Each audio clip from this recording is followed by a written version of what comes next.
5월은 가정의 달입니다.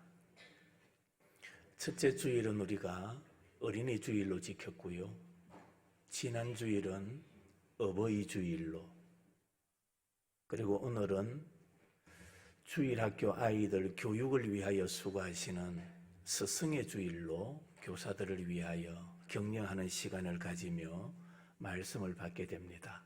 오늘 이 말씀이 주일학교 교사뿐만 아니라 우리 모든 부모님들이 여러분에게 주시는 말씀으로 받으시고, 말씀 안에서 늘 기도하며 기도의 유산을 물려줄 수 있는 우리 모든 성도들이 되시기를 주님의 이름으로 축원합니다. 출애굽기 17장에는 두 가지 사건이 기록되어 있습니다. 광야를 횡단하던 이스라엘 백성이 르비딤이라는 곳에 이르렀을 때에 두 가지 큰 문제가 발생하게 되지요. 그 첫 번째는 여러분이 잘 알다시피 광야를 걸어가다가 마실 물이 없습니다.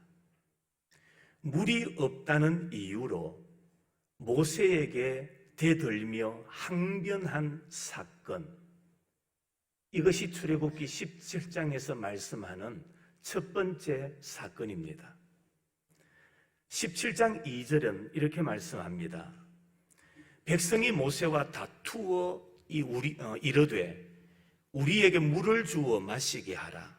모세가 그들에게 이르되 너희가 어찌하여 나와 다투느냐? 너희가 어찌하여 여호와를 시험하느냐? 이어서 3절입니다. 거기서 백성이 목이 말라 물을 찾으매 그들이 모세에게 대하여 원망하여 이르되 당신이 어찌하여 우리를 애굽에서 인도해 내어서 우리와 우리 자녀와 우리 가족이 목말라 죽게 하느냐? 그러면서 백성들이 모세에게 대드는 장면이 나옵니다. 이어서 4절입니다. 모세가 여호와께 부르짖어 이르되 내가 이 백성에게 어떻게 하리이까? 그들이 조금 있으면 내게 돌을 던지겠나이다 라면서 모세가 하나님 앞에 부르짖는, 기도하는 장면이 등장합니다. 그러면 이 사건은 어떻게 결말을 이룹니까? 어떻게 이 사건이 마무리될까요? 결국에 하나님께서는 모세의 기도를 들으시고 반석에서 물이 터져 나오게 하심으로 일단락됩니다. 먼저 우리는 이 사건을 통해서 우리가 발견할 수 있는 몇 가지 교훈을 살펴보고자 합니다. 먼저 이 이스라엘 백성들, 그들의 모습이 어떠하냐? 그들은 원망에 길들여진 사람들이었다는 겁니다. 무엇에 길들여졌다고요? 원망.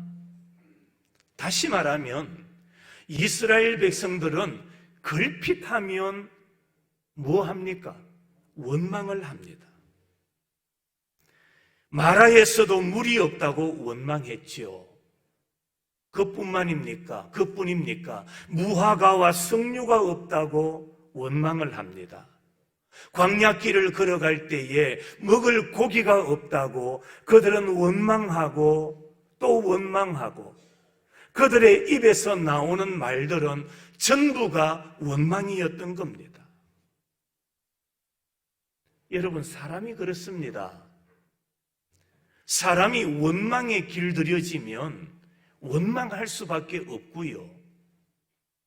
감사에 길들여지면 감사의 사람이 되는 겁니다. 사람이 긍정에 길들여지면 인생 만사를 긍정적으로 관망하고 해석하며 살게 되지요. 그러나 반대로 부정에 길들여지면 모든 것을 부정적인 관점에서 듣고 보고 말하게 되는 겁니다. 좋은 쪽으로 길들여지고 좋은 쪽으로 발전하는 것이 정상이고 바람직한 것입니다. 성도 여러분, 이스라엘 백성들, 그들은 원망에 길들여진 사람들이었습니다. 여러분은 어떤 사람입니까? 원망입니까? 감사입니까? 우리 모든 성도들, 날마다 신앙의 횟수가 쌓여갈수록 점점 감사로 길들여지는 은혜가 있기를 주의 이름으로 축원합니다. 감사가 많아야 내 안에 있는 원망을 버릴 수가 있는 거예요. 두 번째로는 모세와 다툰 이 사건은 결국에 하나님을 시험하는 행위였던 겁니다. 오늘 2절에 보니까 모세와 뭐 하였다고 말합니까? 다투었다. 그런데 이 다투었다라는 이 말이요, 히브리어 원문에 보면은 야레브라는 말입니다. 이 말의 뜻이 뭐냐? 붙잡다, 불평하다, 그런 뜻을 가지고 있어요. 그러면 이 말의 의미가 뭐냐? 이스라엘 백성들이 모세와 다투었다, 이 말은 백성들이 모세의 멱살을 잡을 듯이 험악하게 달려들어서 심하게 불평하였다, 바로 그 말입니다. 그냥 사람들과 대화하다가 조금 의견이 맞지 않는 그런 상태의 불평이 아니에요. 그들의 마음에 원망이 가득하니까 모세를 향하여 원망을 하는데, 불평을 하는데, 지도자 모세의 멱살을 붙잡을 듯이 그렇게 과격한 마음, 과격한 행동을 보였다라는 말입니다. 이 모습을 보고 모세가 하는 말이, 너희가 어찌하여 누구를 시험하느냐? 여호와를 시험하느냐라고 말합니다. 3절에서는 이스라엘 백성들이 이렇게 불평하지요. 어찌하여 우리를 애굽에서 인도해냈느냐라면서 불평하고 되어듭니다. 성도 여러분, 이스라엘 백성들을 애굽에서 이끌어낸 사람은 모세가 아닙니다. 누가 하신 일입니까? 하나님이 하신 일이에요. 들어가기 싫다는 모세를 기꺼이 애굽으로 들어가게 하신 분도 하나님이셨고, 바로를 이기고 홍해를 기적적으로 건너게 하신 것도 하나님이 하신 일이었습니다. 한번 따라합시다. 하나님이 하셨습니다. 하나님이 하신 일인데 백성들은 지금 모세를 향하여 왜 우리를 이끌어내어서 이 광야에서 죽게 하느냐, 모세를 향하여 왜라고 말하고 있는 거예요. 그것은 결국에 모세를 향하여 덤비는 것이 아니라 모세를 통하여 이스라엘을 이끌어내신 하나님께 덤비는 행위였다라는 겁니다. 모세가 이스라엘을 애굽에서 이끌어낸 사건은 모세의 행복과는 전혀 별개의 사건입니다. 그럼에도 불구하고 모세는 자신의 행복과 안정된 삶을 포기한 채 하나님을 위하여 나선 모세. 하나님은 그 모세를 방관하시거나 방치하실 수 없으셨어요. 우리가 마음에 새겨야 돼요. 자기의 행복을 위해서가 아니라 하나님의 말씀이기에 그 말씀에 순종하며 하나님의 명령을 수행하는 이 모세를 하나님은 방치하거나 그를 버려두실 수가 없었던 겁니다. 여호와 하나님은 어떻게 하십니까? 모세의 부르짖음을 들으셨어요. 그 하나님은 모세의 기도를 들으셨고 그의 위기를 관리해 주셨고 그의 고통에 귀를 기울여 주셨던 것입니다. 여러분, 오늘날도 똑같습니다. 하나님은 하나님을 위해 충성을 다하는 종들을 절대로 방치하시거나 외면하지 아니하시는 하나님이심을 믿으시기를 바랍니다. 세상은 이런 자를 어리석게 볼지 모릅니다. 세상은 이런 사람을 무시할지 모릅니다.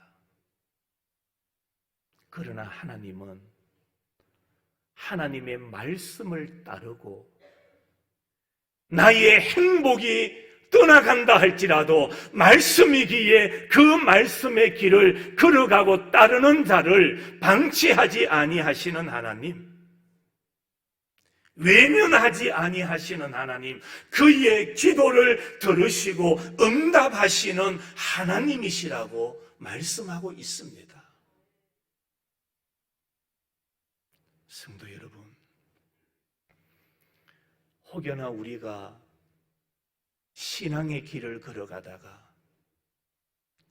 육신적으로 누릴 수 있는 행복을 잃어버린다 할지라도,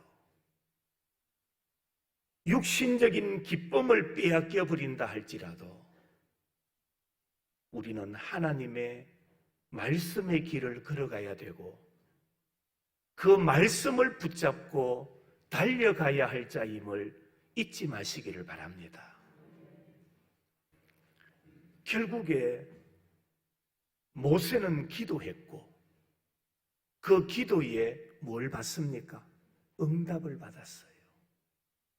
모세는 기도했더니 하나님께서 그 모세의 기도를 들으시고 뭐 하시더라? 응답하시더라.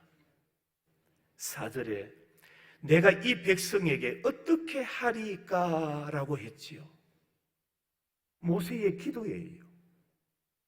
모세의 아픈 무거운 마음이에요. 하나님, 지금 원망에 가득 차 있는 이 백성들을 내가 어떻게 해야 되겠습니까? 그리고 그 이후의 구절은 이 모세의 기도에 대한 하나님의 응답의 말씀들입니다. 여러분, 기도는 무계획, 무방법, 무희망에서 시작되는 신앙 행위라는 사실을 우리는 잊지 말아야 됩니다. 내가 다 계획 세우고 내가 방법을 다 만들어 놓고 그리고 희망가를 부르면서 하나님 앞에 신고하는 것은 신앙인의 기도가 아닙니다. 모세는 내가 어떻게 하리까? 이 모세의 내가 어떻게 하겠습니까? 라는 이 기도는 백지 상태에서 하나님의 처방을 기다리는 계획도 방법도 희망도 없는 산무의 기도였던 겁니다.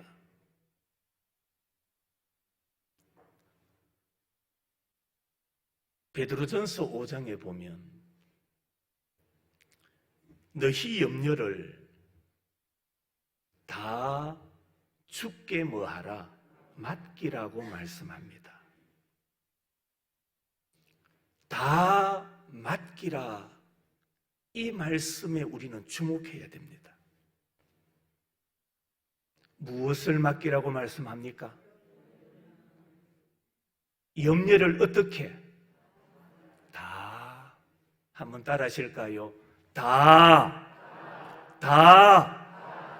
염려를 다 맡기라고 말씀하고 있습니다. 여기서 다라는 말은 전부, 전체, 모조리, 다른 말로 남김없이, 아멘 되십니까? 너희들의 모든 염려를 남김없이 다 하나님께 뭐하라? 맡기라. 내가 할 분야 따로 떼놓고 내 능력에 따라, 내 수단에 따라 할 수 있는 일은 남겨놓고가 아니에요. 다 한번 따라합니다. 너희 염려를 다 누구에게? 주께 맡기라. 아멘 되십니까? 다 맡기라. 여러분, 여기서 맡기라는 말은 남겨두지 말고 미련을 가지지 마라 이 말입니다. 다 믿고 맡기는 것이 기도신앙입니다. 다 믿고 맡기는 것이 기도신앙입니다. 우리 한번 읽으십시다. 시작. 뭐 하는 것이 기도신앙이라고요? 다 믿고 맡기는 것이 기도신앙이에요. 다 믿으시기를 바랍니다. 다 맡기시기를 바랍니다. 그것이 바로 우리가 가져야 될 기도신앙이라는 겁니다. 우리가 못 거라고 있어요. 내가 더 염려하고, 내가 더 걱정하고, 내가 더 안타까워하고, 내가 더 아파하고, 내가 더 염려하고 있지 않습니까? 그런 우리를 향하여 다 주께 맡기라. 사랑하는 성도들이여, 자녀 교육, 내가 맡은 주일학교 아이들 기도하면서 다 주께 맡기시기를 축복합니다. 다 맡겨야 돼요. 주님께 맡겨야 돼요. 두 번째로 이 17장에 나타난 두 번째 사건은 오늘 본문에 보면 아말렉 부족과의 전투 사건입니다. 아말렉은 본래 에서의 손자입니다. 그 후손이 번성해서 아말렉 부족이 된 것입니다. 그들은 비가 오지 않는 봄, 여름이 되면 물이 풍성한 목초지를 찾아서 유목 생활을 합니다. 그런데 이 아말렉이 이스라엘을 공격한 이유가 뭡니까? 혹여나 저들이 우리의 목초지를 침략할지 모른다라는 그 불안감 때문에 기선을 잡기 위해서 이 아말렉이 선제 공격을 하게 되는 겁니다. 그러면 이 아말렉과의 전투에서 모세에게 있어서 무기는 무엇이었을까요? 모세는 무슨 무기를 가지고 아말렉과의 전투에 나갔을까요? 그것은 바로 기도였습니다. 무기가 무엇이었다고요? 기도였어요. 오늘 르비딤 전투가 좋은 본보기로 우리에게 보여주고 있습니다. 모세는 여호수아에게 군대를 차출해 나가 싸우라고 명령한 후에 자신은 언덕 위로 올라가 손을 들고 기도하겠다라고 말합니다. 구체적으로 승리의 원인이 무엇이었습니까? 그 첫째로는 모세는 하나님의 지팡이를 손에 잡고 산 꼭대기에 올랐다라고 말합니다. 무엇을 잡았다고요? 여러분, 이게 우연한 내용이 아닙니다. 한 번 더 묻습니다. 모세의 손에는 무엇이 들려 있었다고요? 하나님의 지팡이를 잡았다라고 말합니다. 모세의 손에 들려 있는 그 지팡이는 애굽에서 기적을 행한 지팡이였어요. 그 지팡이는 홍해를 갈라지게 했던 지팡이입니다. 그러나 모세의 손에 들려 있는 그 지팡이는 모세가 미디안 광야에서 양을 칠 때 사용하던 별 가치 없는 지팡이였던 거예요. 그런데 양을 칠 때 사용하던 그 지팡이가 하나님의 도구로 쓰임받기 시작하면서 지팡이의 이름, 지팡이의 용도가 달라지는 거예요.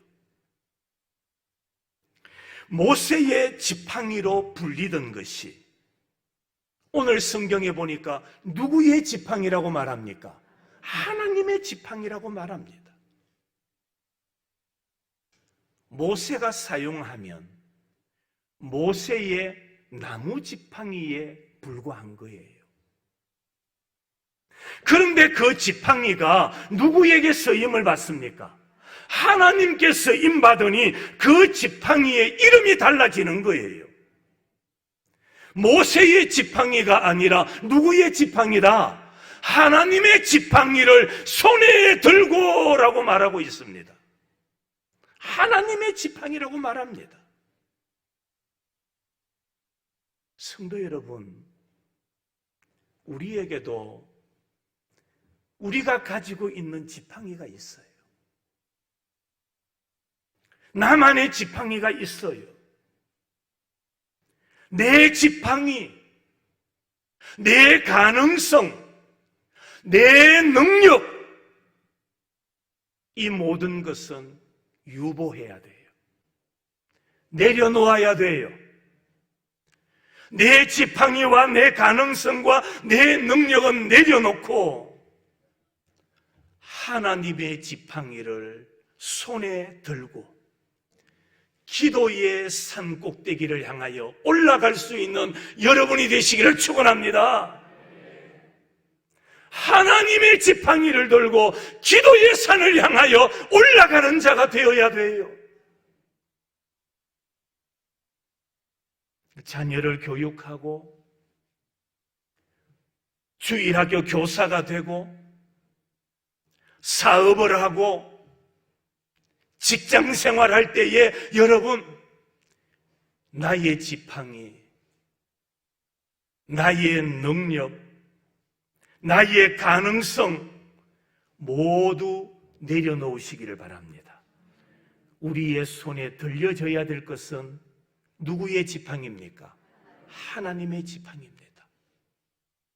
그 하나님의 지팡이를 내 손에 잡고 우리 모든 성도들은 날마다 기도의 동산을 향하여 올라가는 은혜가 있기를 축원합니다. 그리고 거기에서 우리는 하나님을 만나야 합니다. 기도의 동산에 올라 하나님을 만나야 돼요.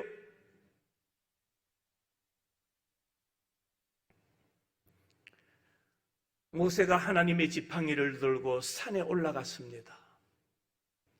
모세는 손에 하나님의 지팡이를 들고 그 지팡이를 들고 있으면 이기고 내리면 졌다라고 말하고 있습니다. 대부분의 주경가들은 모세가 손을 들었다라는 것은 모세가 손을 들고 기도했다라고 말합니다. 손을 들고 기도했다. 모세는 그날 기도의 손을 높이 쳐들었습니다. 오늘 본문에 보니까 손을 들면 뭐하고 이기고 그 손이 내려오면 아말렉과의 전쟁에서 어떻게 됩니까? 졌다라고 말하죠. 그러니까 그 싸움은 기도의 손을 들지 않았다면 계속 밀리고 계속 지는 싸움이었다라는 말입니다. 오늘 스승의 주일을 맞이하여 제가 왜 이 말씀을 여러분에게 전할까요? 성도 여러분, 교사 여러분, 여러분의 기도의 손이 내려오면 아이들은 계속 밀리게 됩니다. 여러분의 기도의 손이 내려오면 자녀들은 이 세상에서 지고 또 지게 되는 거예요. 그러나 부모님의 기도의 손이 올라가고 가르치는 교사의 기도의 손이 올라가면 우리 아이들이, 우리 주일학교 학생들이 이기게 될 줄로 믿으시기를 축원합니다. 손이 올라갈 때에 뭐하고? 이기고. 여러분의 손에 달려 있는 거예요. 여러분의 손이 올라가면 여러분의 자녀들은 이 세상에서 이기는 거예요. 견디는 거예요. 참는 것을 배우는 거예요. 그러나 여러분의 이 손이 내려가면 아이들은 밀리는 거예요. 아이들은 지는 거예요. 아이들이 패배자가 되는 거예요. 사랑하는 성도들이요, 여러분의 처진, 여러분의 내어진 그 팔이, 그 손이 오늘을 통하여 다시 회복되어지고 올려지는 은혜가 있기를 주의 이름으로 축원합니다. 여러분의 손이 올라가야 돼요. 기도의 손이 되어야 됩니다. 손을 들었다는 것은 첫째로는 항복의 뜻이 있습니다. 두 번째로는 도움을 요청하는 표시입니다. 셋째로는 승리의 확신입니다. 그러면 모세가 무엇을 들었다고요? 손을 들었다라고 말하지요. 모세가 손을 든 것은 뭘 의미할까요? 첫째는 자신의 무능을 깨닫고 하나님께 항복하기 위하여 손을 들었어요. 자기의 무능함을 아는 사람, 자신의 무능함을 깨닫는 사람만이 손을 들게 되는 겁니다. 두 번째로는 결코 이길 수 없는 싸움에서 하나님의 도우심을 요청하기 위하여 모세는 손을 들었어요. 여러분, 우리 자신의 힘으로는 이 세상을 이길 수가 없어요.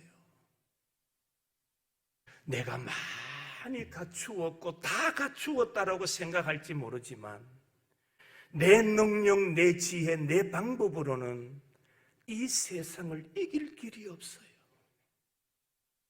손을 높이 들고 하나님의 도우심을 구하는 여러분이 되시기를 축원합니다. 세 번째로는 승리하리라는 확신으로 올린 기도의 손입니다.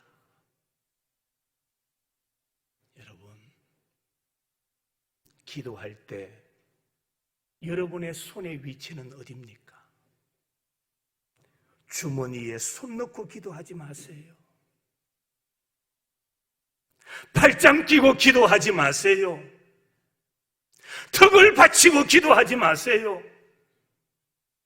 여러분의 그 두 손 하나님을 향하여 높이 들고 높이 손을 들고 하나님 앞에 기도하는 여러분이 되시기를 바랍니다.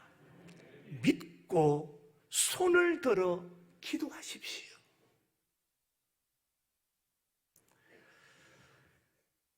모세가 손을 들고 기도할 때에 아론과 훌이 모세의 손을 붙들어 올렸다라고 말씀합니다. 피곤한 모세, 계속 손을 들고 있을 수 없는 모세, 이것이 모세의 인간 선언입니다. 모세도 인간이었기에 왜 피곤하지 않았겠습니까? 그 역시 온종일 손을 들고 있기에는 역부족이었습니다.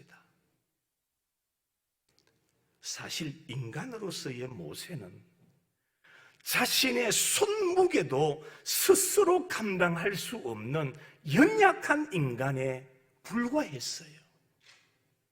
그게 모세였습니다. 그때 그 옆에 아론과 훌이 있었어요. 모세는 두 손으로 하나님의 지팡이를 받쳐들고 아론과 훌은 양쪽에서 모세의 손을, 모세의 팔을 받쳐들었다라고 말씀합니다. 이건 뭘 의미합니까? 아론과 훌이 모세의 사역과 기도에 동참하였다라는 것을 의미하고 있습니다. 그 결과가 뭡니까? 오늘 13절 말씀입니다. 같이 읽습니다. 시작.